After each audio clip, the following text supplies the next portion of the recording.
టిక్కో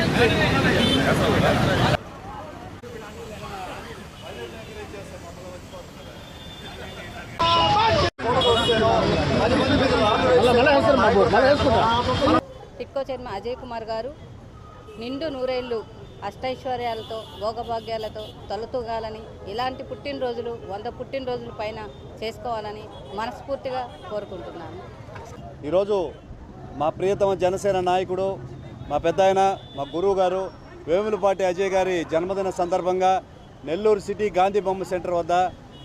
కడుపు నిండా పేదలకు అన్నం పెడతామని మన జన సైనికుల కోరికతో ఈరోజు అన్నదానం నిర్వహించడం జరిగింది.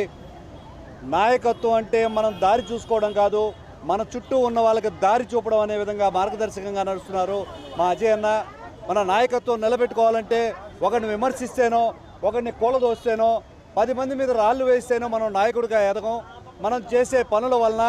పార్టీకి ఉపయోగపడే సేవల వలన మాత్రమే మనం నాయకుడిగా ఎదుగుతామని మా అందరికీ మార్గదర్శకంగా చూస్తారు.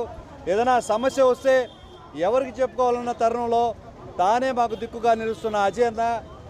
ఆయురారోగ్యాలతో అష్టైశ్వర్యాలతో వర్ధిల్లాలని, పవన్ కళ్యాణ్ గారు ఏ ఆశయంతో అయితే పేదలకు ఇల్లు ఇచ్చే విషయమై ఏపీ టిడ్కో చైర్మన్గా ఆయన నియమించారో ఆ బాధ్యతలను నిర్వర్తిస్తూ గతంలో మంత్రులను, అదేవిధంగా గౌరవ ముఖ్యమంత్రి చంద్రబాబు నాయుడు గారిని మా ఏపీ టిడ్కో సంస్థకి నిధులు ఇవ్వండి, నామమాత్ర పదవులు మాకొద్దు, అభివృద్ధి చూపండి అని పలుమార్లు ప్రశ్నించి ఉగాది తర్వాత, రేపు శ్రీరామనామం తర్వాత లక్షల మంది పేదలకు రాష్ట్రంలో ఉచితంగా టిడ్కో ఇల్లు పంచబోతున్న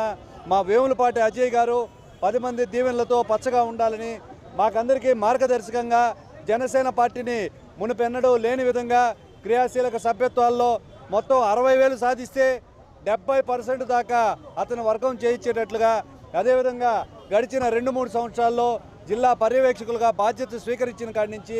దాదాపుగా జనసేన పార్టీ జరిగిన కార్యక్రమాల్లో 70% తన వాటాని తీసుకుంటూ జన సైనికులకు, జనసేన నాయకులకు, వీర మహిళలకు దిశానిర్దేశంగా నిలుస్తున్న మా వేములపాటి అజయ్ గారి నాయకత్వం వర్ధిల్లాలని, వారి 10